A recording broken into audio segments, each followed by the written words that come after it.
வணக்கம் நண்பர்களே, doctor S J உங்களுடன். இந்த பதிவு போன உயிரை மீட்டெடுக்கக்கூடிய ஒரு வித்தையை உங்களுக்கு கற்றுக் கொடுப்பதற்கான ஒரு பதிவு. உலகத்திலே விலை மதிக்க முடியாதது, போனால் மீண்டும் வராதது, யாராலும் வாங்க முடியாதது நம்முடைய மனித உயிர்கள் தான். ஆனால் இந்த உயிரை மீட்டெடுக்கக்கூடிய ஒரு வித்தை இருக்கிறது என்று சொன்னால் அந்த வித்தையை நாம் ஒவ்வொருவரும் கற்றுக்கொண்டு இருப்பது மிக மிக அவசியம். இந்த வித்தையை கற்றுக்கொள்வதனால் நமக்கும் நம் உறவினர்களுக்கும் நம் வீட்டில் இருக்கிறவங்களுக்கும் அல்லது நாம் ஏதோ ஒரு பொது இடத்துல போயிட்டு இருந்தால் அங்கும் இந்த வித்தை பயன்படும். வேறொருவருக்கு உயிர் கொடுப்பதற்கு உங்களை நீங்கள் பயன்படுத்தி கொள்ள வாய்ப்புகள் இருக்கிறது. நீங்கள் எந்த வேலையில் தற்பொழுது இருந்தாலும் ஒரு 5 நிமிடம் அந்த வேலையை ஒத்தி வைத்துவிட்டு முழுமையாக இந்த வீடியோவை பார்க்கும்படி நான் அன்புடன் கேட்டுக்கொள்கின்றேன். அதே சமயத்தில் உங்கள் நண்பர்களுக்கும் உறவினர்களுக்கும் இந்த வீடியோவை பகிரும்படி அன்புடன் கேட்டுக்கொள்கின்றேன்.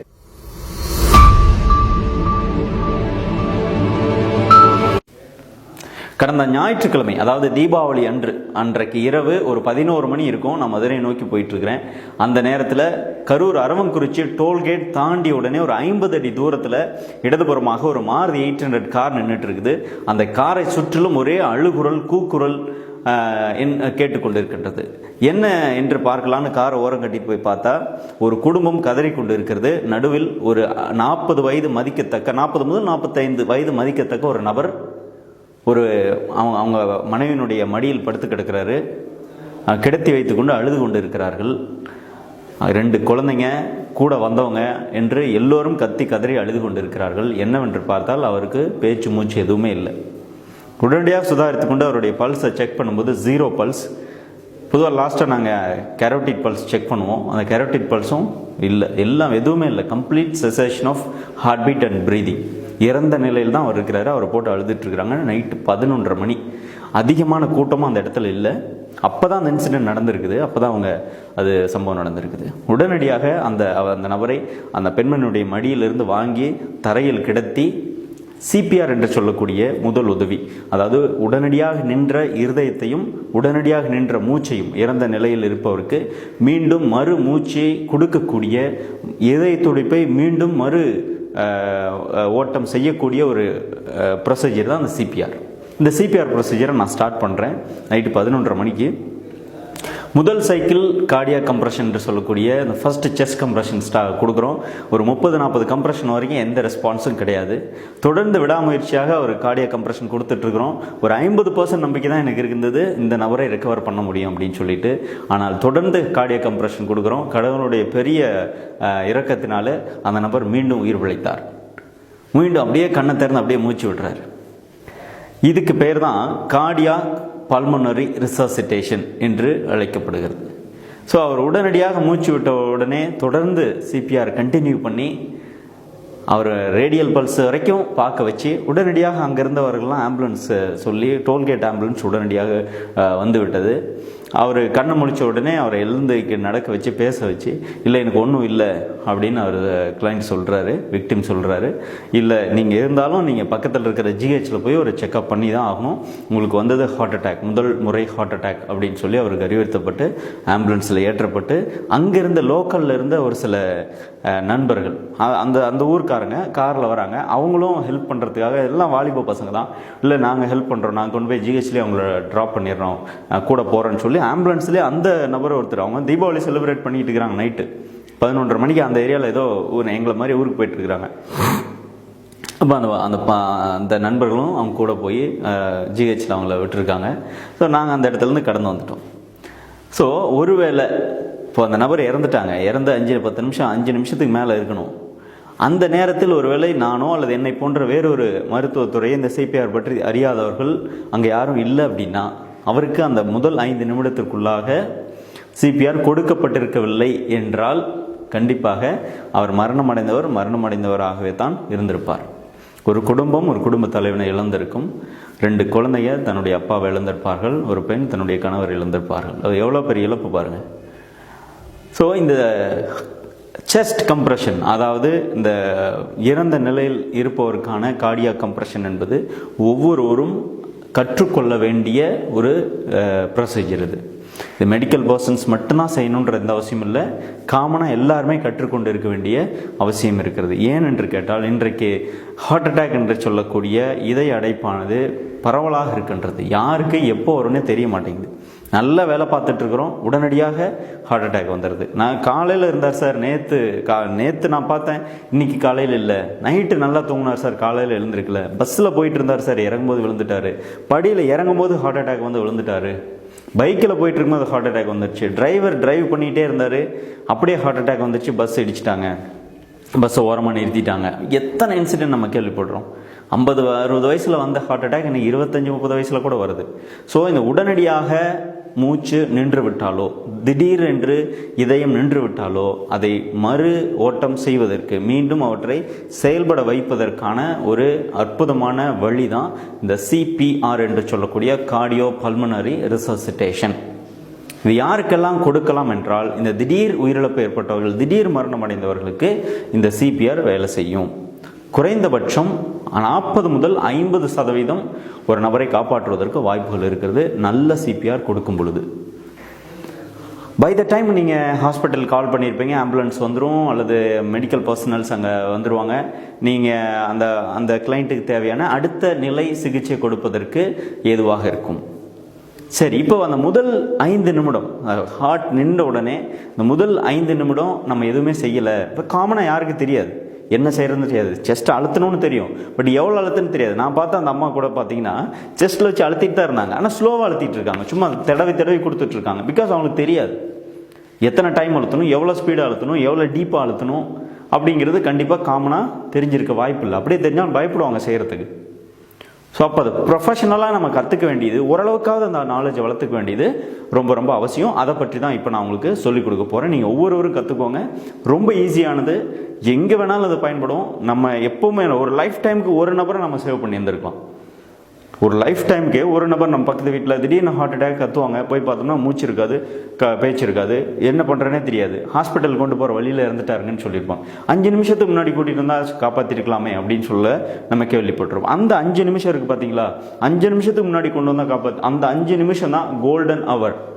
அந்த நபருடைய உயிர் ஊசலாடி கொண்டு இருந்தால் அல்லது மீண்டும் உயிரை பிழைக்க வைக்க முடியும் என்ற நிலையிலிருந்து தான் அந்த 5 நிமிஷம் தான். அந்த 5 நிமிடத்தை தான் நம்ம கோல்டன் மினிட்ஸ் அப்படின்னு நான் சொல்கிறோம்.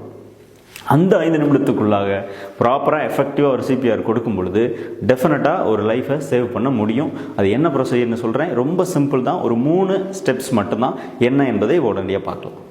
ஸோ திடீரென்று மரணம் அடைந்த ஒரு இடத்துக்கு நீங்கள் செல்லும் பொழுது உடனடியாக நீங்கள் செய்ய வேண்டியது மருத்துவ உதவிக்கு அழைப்பு கொடுக்க வேண்டும். இது அழைப்பு கொடுத்த உடனடியாக நீங்கள் கிளைண்ட்டை நீங்கள் பார்க்கணும். கிளைண்ட்டை பார்த்தோன்னே பேச்சு மூச்சு இருக்கா அப்படின்னு பார்க்குறீங்க, கிளைண்ட்டை கூப்பிட்டு பார்க்குறீங்க, ரெஸ்பான்ஸ் இல்லை. உடனடியாக பல்ஸ் பார்க்குறீங்க, ரெஸ்பான்ஸ் இல்லை.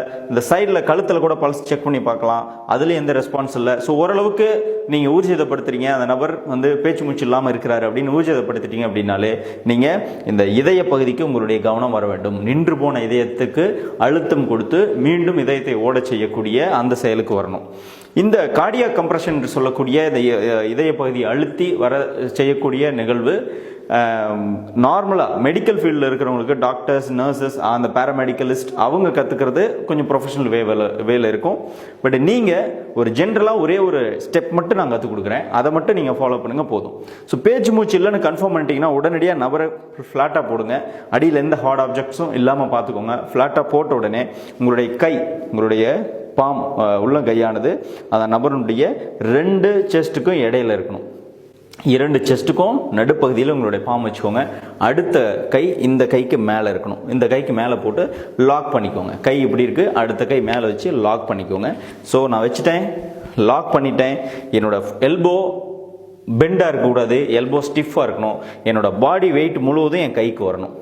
என் பாடி வெயிட் முழுவதும் என் கைக்கு நான் கம்ப்ரஸ் அழுத்த ஆரம்பிக்கணும். அந்த அழுத்தமானது 1 முதல் 2 இன்ச் ஆழம் இது போயிட்டு வரணும். எது மார்பு கூடானது 1 முதல் 2 இன்ச் ஆழம் உள்ளே போயிட்டு வரணும். சாதாரணமாக அழுத்தினீங்கன்னா simply if you are pushing எந்த ஹெல்ப்பும் எந்த யூஸும் இருக்காது. You have to push deeply. பாருங்க, உள்ள நல்லா போகணும், அப்புறம் கை வரணும். உள்ள நல்லா போகணும், அதுக்கப்புறம் கை வரணும். உள்ள நல்லா போகணும், கை வரணும். ஒரு நிமிஷத்தில் எவ்வளோ ஸ்பீடில் சார் இதை கம்ப்ரஸ் பண்ணணும் அப்படின்னா 60 செகண்ட்ஸில் ஒரு 100 கம்ப்ரஸாவது நீங்கள் கொடுத்துருக்கணும். 60 செகண்ட்ஸில் 100 கம்ப்ரஸ் கொடுக்கக்கூடிய அளவுக்கு வேகத்தில் நீங்கள் செய்யணும். சே ஃபார் எக்ஸாம்பிள் நான் ஸ்டார்ட் பண்ணிட்டேன். 1 2 3 4 5 6 7 8 9 10 11 12. ஸோ கண்டினியூஸாக இது நீங்கள் போயிட்டே இருக்கணும், இடையில நிறுத்தக்கூடாது.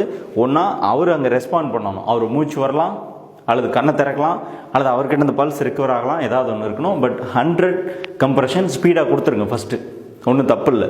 நார்மலாக கொஞ்சம் நல்லா ஹார்ட் பீட் இருக்கிறவங்களுக்கு கொடுத்தாலுமே ஒன்றும் எந்த தப்பும் கிடையாது, கொடுத்துருங்க. அந்த 100 அழுத்தம் நீங்கள் கொடுத்த உடனடியாக நீங்கள் செய்ய வேண்டியது என்னென்னா, அடுத்து ப்ரீத்திங்னா என்ன, மூச்சு விடுறத என்ஷோர் பண்ணணும். அதுக்கு என்ன பண்ணணும் அப்படின்னா, வாய் ஓப்பன் பண்ணுங்கள். ஜஸ்ட் வாய் ஓப்பன் பண்ணி பாருங்கள். நாக்கு ஏதாவது சுருண்டு இருக்கான்னு பாருங்கள், உள்ள வெளிப்பொருட்கள் ஏதாவது இருக்கான்னு பாருங்கள். பார்த்த உடனே இந்த உங்களுடைய சுவாச காற்றை அந்த கிளைண்ட்டோட சுவாசத்துக்குள்ளாக நீங்கள் ஊதுறீங்க. இதன் விளைவாக சுருங்கி போன நுரையீரல், நின்று போன நுரையீரலுக்கு மீண்டும் ஆக்சிஜன் கிடைக்க ஆரம்பிக்கும். அந்த ஆக்சிஜன் ஆனது கம்ப்ரெஷன் மூலமாக மீண்டும் சர்க்குலேஷனுக்கு வரதுக்கு சான்சஸ் இருக்குது. ஸோ என்ன பண்ண முடியும்னா, இந்த மவுத் டு மவுத்தில் ஸ்டெப் 1, நல்ல மூச்சு காற்றை நீங்கள் இழுத்துக்கோங்க. உங்கள் மூச்சு காற்றை இழுத்துட்டீங்க, கிளைண்ட்டோட வாயை ஓப்பன் பண்ணிக்கிறீங்க. இந்த தலையை மட்டும் கொஞ்சம் மேலே தூக்கிக்கிறீங்க. தலையை மட்டும் மேலே தூக்கி வச்சுட்டு open the mouth of victim and close the nostrils. மூக்கை நல்லா இறுக்கி பிடிச்சிக்கணும். மூக்கை பிடிக்கல அப்படின்னா நீங்கள் ஊதுற காற்று மூக்கு வழியாக வெளியில் தான் வரும், லங்ஸுக்கு போகாது. மூக்கை நல்லா பிடிச்சிக்கோங்க, வாயை ஓப்பன் பண்ணிக்கோங்க, ப்ளோ பண்ணுறீங்க. உங்களுடைய மூச்சு காற்று முழுவதுமாக கிளைண்ட்டோட வாய்க்குள்ளே நல்லா சீரான வேகத்தில் ப்ளோ பண்ணுறீங்க. உடனே செஸ்ட் டிஃப்ரென்ஸ் இருக்கான்னு பாருங்கள், மூச்சு விடுறாரான்னு பாருங்கள். இல்லைனா மீண்டும் எகெயின் க்ளோஸ் த நாஸ்ட்ரில், மூக்கை மூடிக்கோங்க, தலையை நல்லா நேராக வச்சுக்கோங்க, நல்லா ஓப்பன் பண்ணி மூச்சு காற்று எடுத்து உங்கள் வாய் வச்சு ப்ளோ பண்ணுறீங்க. பண்ணியாச்சு, இந்த ஸ்டெப் முடிஞ்சிச்சு. ரெஸ்பான்ஸ் இருக்கோ இல்லையோ, again come for the compression வாங்க. எகெயின் கை வைங்க. 1 2 3 4 5 6 7 8 கண்டினியூஸாக நீங்கள் ஒரு 40 to 60 கம்ப்ரெஷன் போகலாம். ரெஸ்பான்ஸ் இருக்கான்னு பாருங்கள். இது எல்லாமே 2 மினிட்ஸில் நடக்கணும். ஏன்னா ஃபஸ்ட்டு அந்த 100 கம்ப்ரெஷனுக்கு 1 நிமிஷம், அடுத்து மவுத் டு மவுத் உங்களுடைய மூச்சு காற்று வாயில் ஊதுறதுக்கு ஒரு குறிப்பிட்ட செகண்ட்ஸ், எகெயின் அடுத்த சைக்கிள். இது எல்லாம் ஒரு கார்டியாக் கம்ப்ரெஷன், அதாவது 60 முதல் 100 கார்டியாக் கம்ப்ரெஷன், அப்புறம் மவுத் டு மவுத், இது எல்லாம் சேர்ந்தது தான் ஒரு சைக்கிள். அடுத்தது போங்க. இதுக்குள்ளாக கண்டிப்பாக என்ன ஆகிடும், உங்களுக்கு மெடிக்கல் ஹெல்ப் வந்துடும், ஆம்புலன்ஸ் வந்துடும், அடுத்த லெவல் கேர் உங்களுக்கு கிடைச்சிரும். மெஜாரிட்டி ஆஃப் பீப்புள் இந்த cardiac compression, mouth to mouth breath கொடுக்கும் பொழுது லைஃப் சேவ் பண்ணுறதுக்கு வாய்ப்புகள் நிறைய இருக்கின்றது. சரி, கவனிக்க வேண்டியவை என்ன அப்படின்னா, முதல்ல பயப்படக்கூடாது, நர்வஸ் ஆகக்கூடாது, படபடப்பு ஆகக்கூடாது, செய்கிறவர் படபடப்பு ஆகக்கூடாது. என்ன மோசமான இன்சிடெண்ட்டாக இருந்தாலும் அதை செய்யணும்னு நீங்கள் முடிவு பண்ணிட்டீங்கன்னா நீங்கள் காமாக இருக்கணும். அது எவ்வளோ பேர் கூடி இருக்கலாம், அது எவ்வளோ பெரிய பப்ளிக்காக வேணாலும் இருக்கலாம், எந்த இரவு பகல் எப்போயோ வேணா இருக்கலாம், நீங்கள் காமாக இருக்கணும். அண்ட் வந்துட்டு ரொம்ப டீப் போகக்கூடாது. இதை பண்ணும்போது ரொம்ப ஓவர் டீப்பாக போகக்கூடாது. அண்ட் அந்த கிளைண்ட்டுடைய வெயிட்டை பொறுத்து உங்களுடைய கம்ப்ரெஷன் இருக்கணும். ஒல்லியாக இருக்கிறாருன்னா அதுக்கு தகுந்த மாதிரி கம்ப்ரெஷன் இருக்கணும். ஏஜ் ரொம்ப சின்ன ஏஜ்னா அதுக்கு தகுந்த மாதிரி கம்ப்ரெஷன் இருக்கணும். ரொம்ப ஒபீஸாக இருக்கார் அப்படின்னா அதுக்கு தகுந்த மாதிரி டீப்பாக கம்ப்ரெஷன்ஸ் இருக்கணும். நீங்கள் கொடுக்கக்கூடிய அந்த அழுத்தமானது மார்பு கூட்டின் எலும்பை தாண்டி இதயத்தை பிடிச்சு அமுக்கிட்டு வர மாதிரி இருக்கணும்.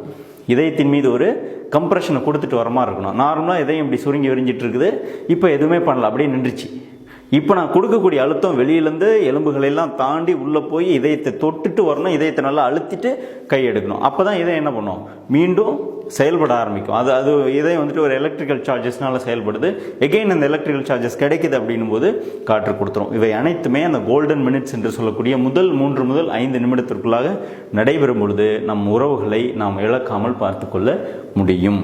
இதை கற்றுக்கொள்ளுங்க. இன்னும் ப்ரொஃபஷனல் வேலை கற்றுக்கணும்னா இன்டர்நெட்டில் நிறைய வீடியோஸ் என்ன இருக்குது. இது ஒரு காமன் மேன் எப்படி கார்டியாக் கம்ப்ரெஷன் கொடுக்கணும் அப்படின்றத சொல்லிக் கொடுக்கறதுக்காக மட்டும்தான்.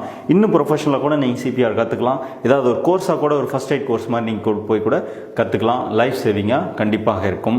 இது உங்களுக்கு மட்டும் இல்லை, மற்றவர்களுக்கும் பகிர்ந்து கொள்ளுங்கள். எல்லோருக்கும் தெரிந்திருக்க வேண்டிய ஒரு டெக்னிக்காக இருப்பதனால பயன்படும் என்று நம்புகின்றேன். நன்றி.